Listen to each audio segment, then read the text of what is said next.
Pamela, what time do you plan to arrive home? It's already 6:30 p.m., you know? You should have been here hours ago. I'm really sorry. My meeting took much longer than I anticipated. I'm just about to board the train that will take me home. Please don't be angry with me. Ugh, you've been coming home later and later these days. My poor boy James has been sitting here with a rumbling stomach, waiting for you to cook him a decent meal. Do you want to make my son starve to death? I'm sure that you have the ability to slip out of those boring meetings at work. Please show some consideration, young lady. Your husband's dinner is much more important than your meetings anyway. No, this was a crucial meeting about one of our collaboration products with another company. I have a lot of responsibility on this project, so there's no way I can leave before the meeting is over. I have to stay until the end and make sure everything is done properly. Stop making excuses just so you can focus on work while neglecting your essential duties as a wife, such as looking after your husband and making him happy. My son has no need for such a lazy and selfish wife. He'll divorce you. I say, divorce. You don't deserve him. Looking after him? Come on. James is a fully grown man, not a baby. He can take care of himself. Plus, he's unemployed right now and spends all of his time at home. He has plenty of time to cook for himself or help you out in the kitchen. Do not talk back to me, young lady. You are being very disrespectful and rude. Sorry. It's going to be a little while longer before I get home, though. So if he's really desperate for something to eat, you're more than welcome to use whatever's in the fridge to make something to eat between yourselves. There's some eggs, cheese, bread, and ham. You can make a sandwich or an omelet or something. What? Do you seriously intend to make your mother-in-law into some cheap imitation kitchen maid? Ugh, have you no shame? I've never heard of such cheek. You are being very ungrateful and inconsiderate. I'll have him divorce you if you're not careful. You are not worthy of being his wife. No, I didn't mean that. I'm sorry. Just forget I said anything. I didn't want to upset you. We won't be waiting for you any longer. Too hungry. He's going to faint. If he doesn't eat soon, we'll find a sushi restaurant or someplace to eat out tonight. So we won't be needing any supper from the likes of you. You can keep your food for yourself. Hold on. Where are you going to get the money for that? You know we're on a tight budget right now. We can't afford to eat out. Oh, good grief. You really are a failure of a wife. My son picked the short straw with you, didn't he? You are a terrible match for him.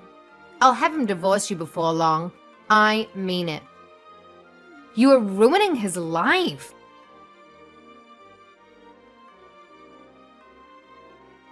James, are you still awake? Can you spare a minute to talk to me? What do you want? I was just about to drift off to sleep. Besides, if you have something to say, why don't you just come and talk to me face to face? Why do you need to send messages when we're living under the same roof?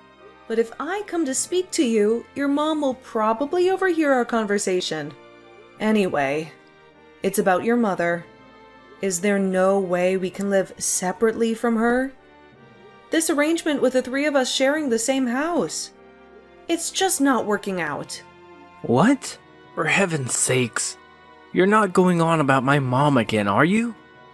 Haven't you had enough of nagging me about her? To tell you the truth, James, I'm extremely stressed out. I agreed to have her live with us because I felt sorry for her being lonely after your dad passed away. But she's causing me so much stress. It's unbelievable. Does she think I'm some kind of servant? She forces me to do all the housework, even though I'm working long hours at my job. Not only that, but she barely ever lifts a finger to help me out. If there's ever anything she doesn't like, even if it's a minor thing, she immediately brings up divorce and threatens to make you end the marriage with me.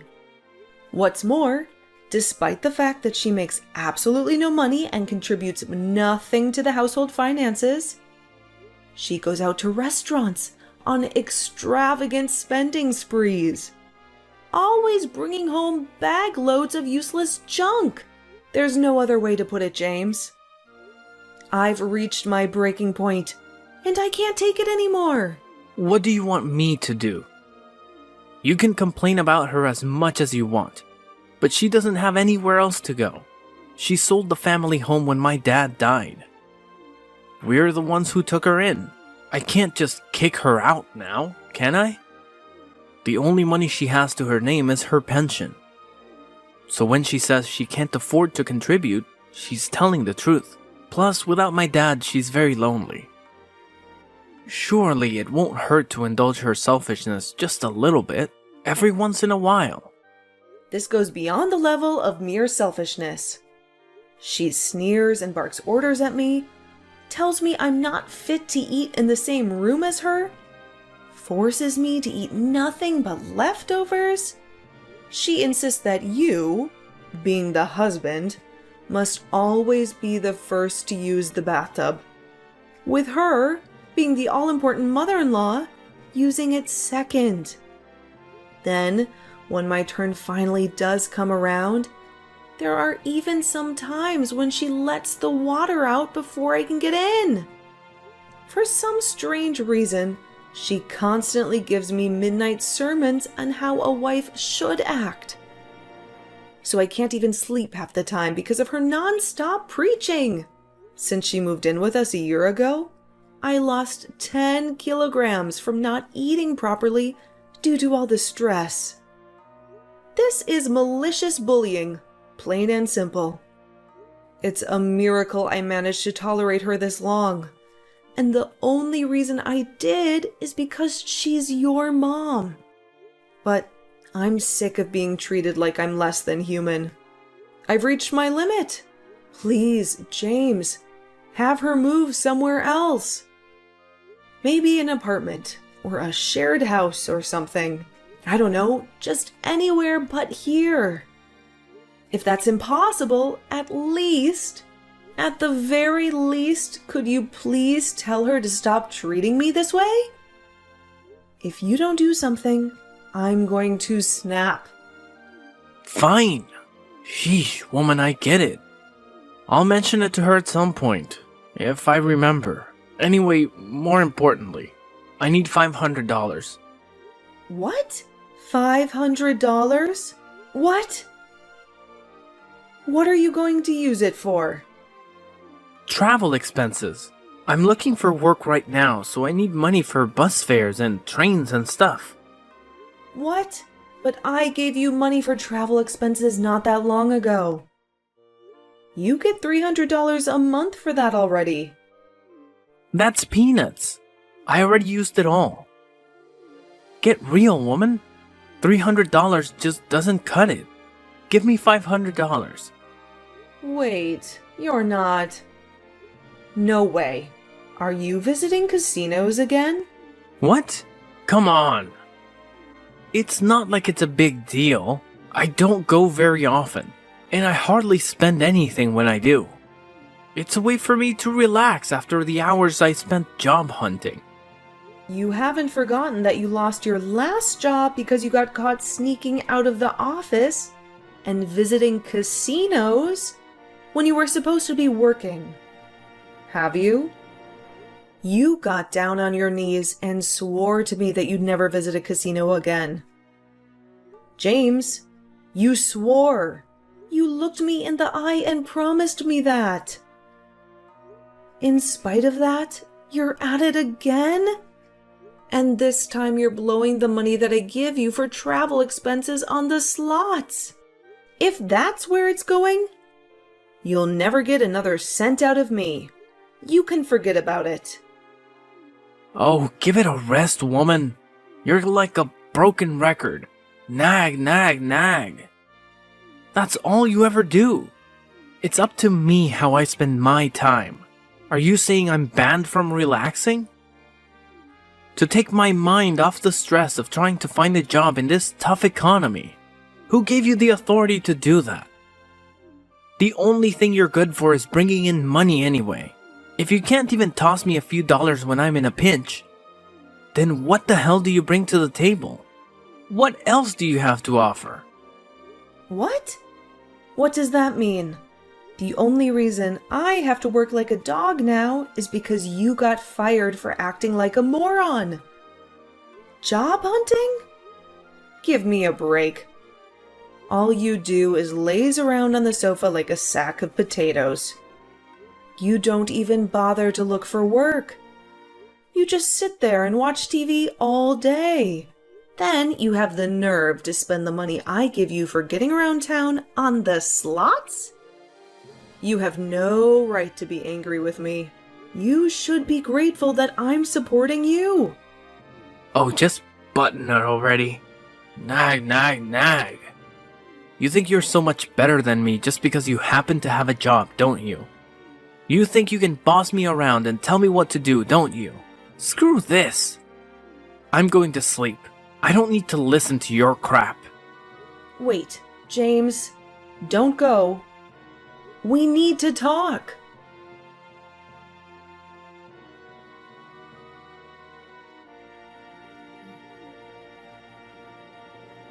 Excuse me, Pamela. Answer me right now. Don't you dare ignore me. What do you want from me? Can't you see I'm at work right now?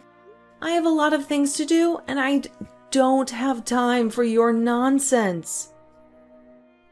I want you to stop complaining to James all the time. I want you to stop giving him a hard time because he's having some difficulties finding work. How dare you go whining to him behind my back like a little snake? You really are a spiteful, disrespectful kind of woman. You really have no respect for me and my son. What are you talking about? Don't play dumb with me, young lady. You know exactly what I'm talking about. One thing you don't seem to understand about my son is that he's recharging his batteries right now. He's deeply depressed because things didn't work out at his last company. He was unfairly treated and he deserves better.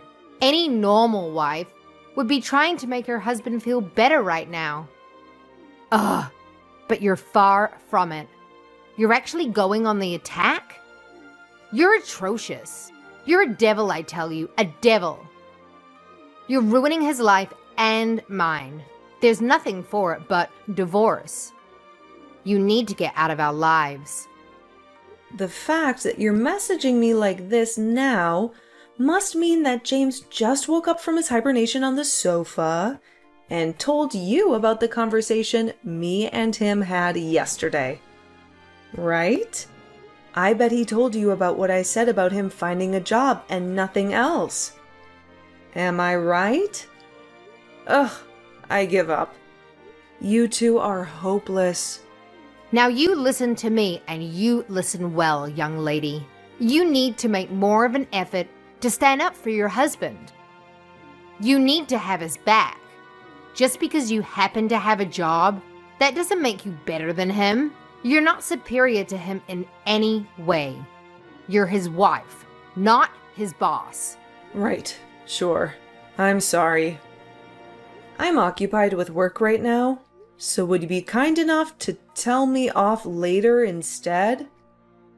I'm busy, I have deadlines to meet, and clients to satisfy.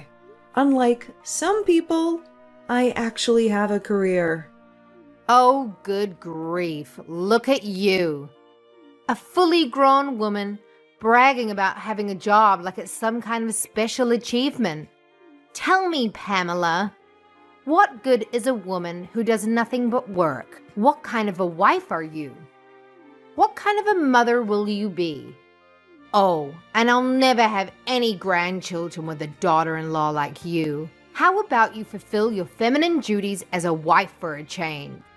How about you cook, clean, and take care of your husband. How about you show some love and affection? I must be the unluckiest, most mistreated mother-in-law in the whole world. Aren't you big enough to admit your wrongdoing and walk away with some dignity? Get a divorce. You don't deserve my son. You're really annoying me now. Would you just shut up for once? You're always nagging and criticizing me. You're always interfering in our lives and trying to control us. What? How dare you? What has gotten into you today? Where did this rebellious attitude come from all of a sudden? Know your place, young lady. Who do you think the mistress of this household is? Who do you think has the final say in this family? If you defy me, I will have my son divorce you. I'll make sure he gets rid of you. You're nothing but a burden and a nuisance. Okay, divorce it is. Huh? What did you just say? Fine, have it your way. I'll divorce him. It's not like I ever enjoyed being married to an unemployed leech who does nothing but sit on the couch all day anyway. Nor do I take any great pleasure in having to share a roof with his parasitic, megalomaniac old hag of a mother who thinks she can boss me around.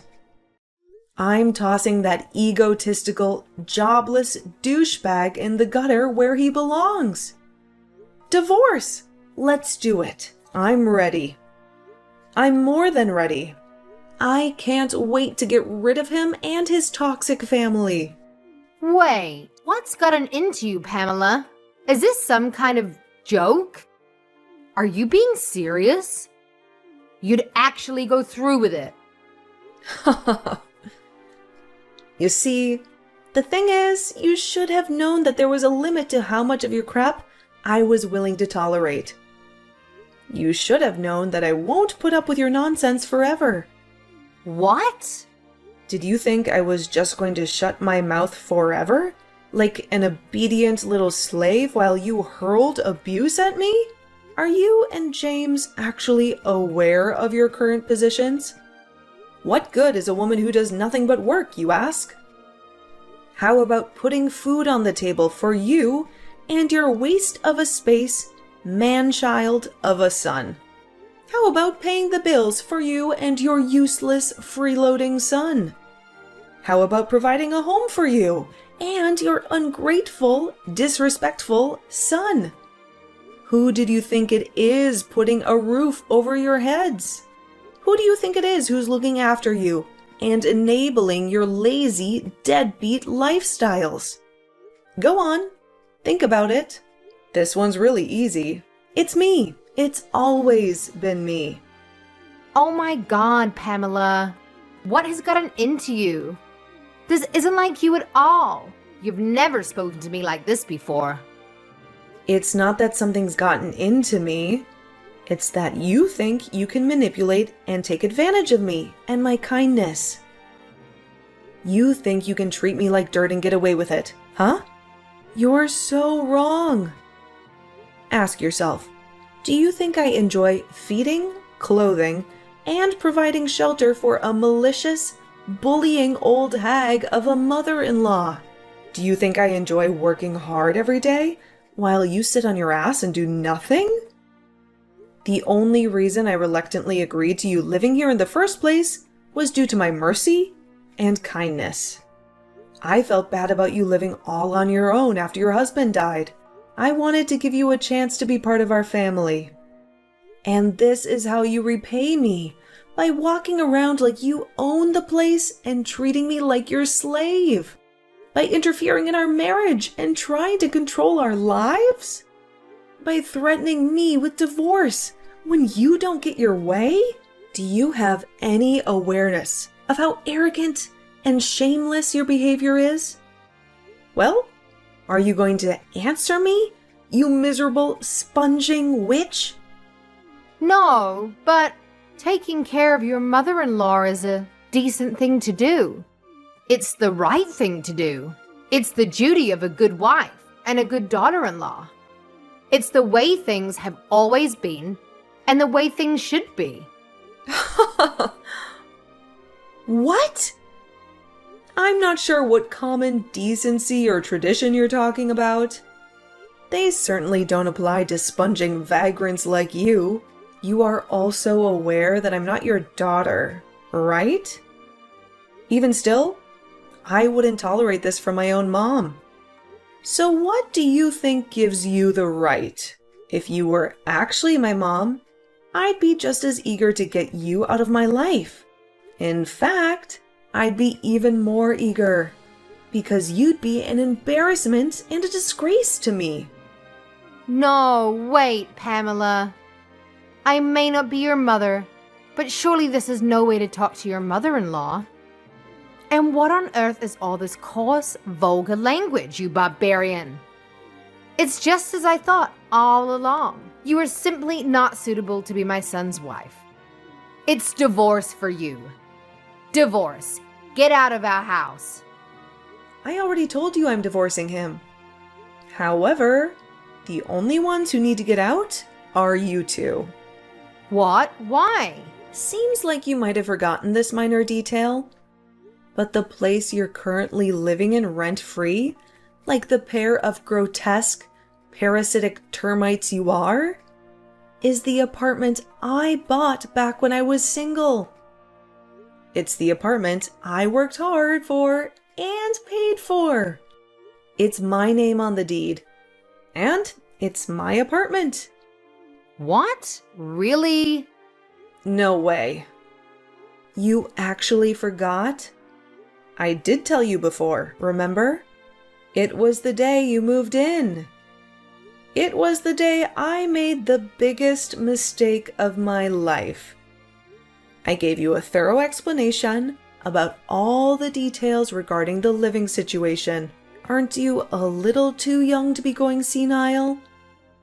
Well, now that you mention it, I think I might remember you telling me something along those lines, but you can hardly expect me to remember every conversation we had last year. You can hardly expect me to remember every word you said. The thing is, whether you remember or not makes zero difference to me. Once the divorce is finalized, you and the Sloth King will be packing your things and leaving for good. Because, as I told you, you're living in my apartment. You'll no longer be my mother-in-law, and he'll no longer be my husband. And sadly for you, I'm not the kind of person to let a pair of strangers live like bums in my house. Now, I'll be hitting James with the divorce papers when I get home today. Make sure the two of you get your belongings together, okay? Luckily for you, in my infinite generosity and benevolence, I'm willing to give you until tomorrow evening to get out. Don't think you'll be getting anything to eat, though. Pamela, please just wait. Surely you're not going to divorce him immediately. Today, you don't actually plan on kicking your husband and mother-in-law out on the streets, do you? I simply do not agree. The divorce isn't happening. I won't allow it. What the? Why, have you done a complete 180 all of a sudden? You seem to be happy enough to walk all over me when you thought you could get away with it. You waved around the notion of a divorce like it was your prized family crest, using it as a pretext to say whatever you wanted, whenever you wanted. Then, the moment you realize things are no longer going in your favor, you're suddenly opposed to it. Don't make me laugh. What? You're the one who started all this in the first place. You wanted to fight, didn't you?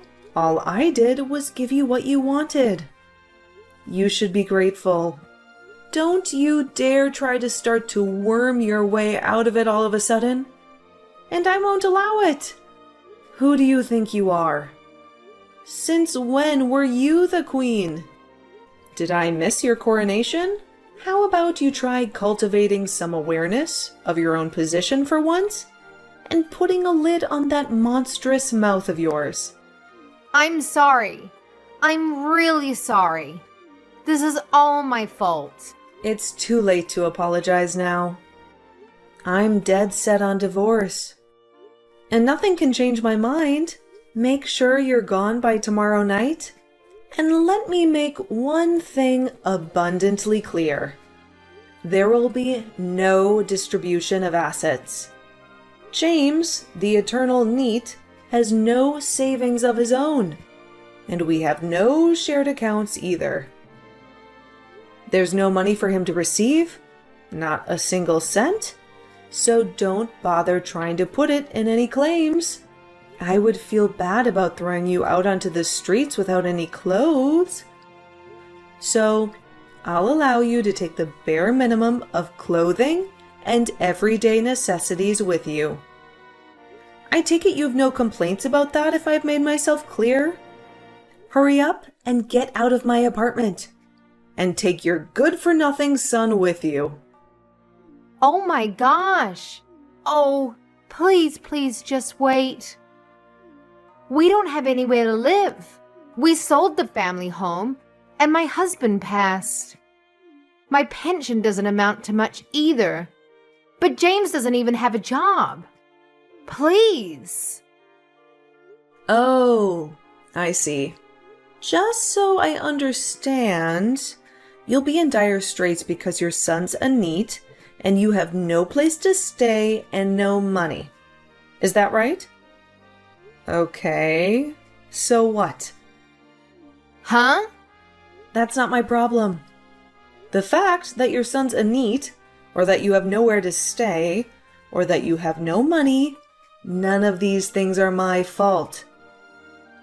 If you're struggling for money, you could always have James earn you both a living on the slots.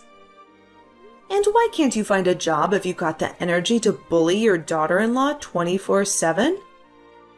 Then holding down a job shouldn't be a problem.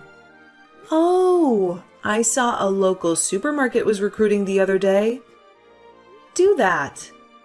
Oh my God. God's not going to help you now. Nor is playing the victim. And I mean, please. Is this really any way for a full-grown woman to behave? If you don't have any money, then you work. Surely you at least understand that you're not a child. Why? Why are you doing this? I think you know full well. Why? Because you defied the mistress of the household.